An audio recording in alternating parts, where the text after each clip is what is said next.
আসলে সরকার যারা হবেন তাদের দরকার বারবার নির্বাচনের প্রতিদ্বন্দ্বিতা করা। তাহলে যারা সরকার 5 বছর থাকতে চান, 10 বছর থাকতে চান, তারা নির্বাচনে আসবেন। এই নির্বাচনে আসতে তো কোনো বাধা নেই। এমনকি এই ইন্ট্রিম গভর্নমেন্টের ভিতরে বা কিচেন ক্যাবিনেটের ভিতরে এখন তো কথা বেরিয়ে আসতেছে, কারা কারা কিচেন ক্যাবিনেটে বসে ডক্টর ইউনূস সাহেবকে বোঝানোর চেষ্টা করছেন যে তার দীর্ঘসূত্রিতা করলে দেশের জন্য, জাতির জন্য মঙ্গল হবে। যারা এই চিন্তাভাবনা করছেন তারা তো নিশ্চয়ই নির্বাচন অংশগ্রহণ করতে পারেন। ইন্ট্রিম গভর্নমেন্ট ইলেকশনে জয়েন করতে পারবে না এমন কোনো আইন আমাদের সংবিধানে নেই।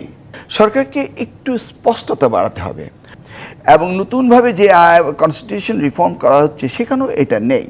তাহলে তাদেরও তো সুযোগ রয়েছে। এখন বিষয়টি হচ্ছে, দেখুন, হোম অ্যাডভাইজার তিনি যদি বলে বসেন, বা যারা এই সরকারকে স্থায়িত্ব দিয়েছেন বা সরকার তৈরি করেছেন, তারা যখন বলে বসেন আর তারা যখন বলেন শঙ্কার কথা, তখন নিশ্চয়ই এই সামনের দিকে নির্বাচন হবে কি না সেই প্রশ্নটি কিন্তু তারাই উত্থাপিত করছেন, যারা দায়িত্ব রয়েছে তারা উত্থাপিত করছেন। দেখুন, এই যত স্টেটমেন্ট আসছে সেগুলি কিন্তু এই নতুন দল এবং যারা সরকারে ছিলেন এবং যারা সরকারে আছেন তারাই করছেন। সাইফুল ভাই সুস্পষ্টভাবে বলেছেন, এতে একটা জাতীয় সনদ তৈরি হবে সকলের সাথে আলোচনা সাপেক্ষে।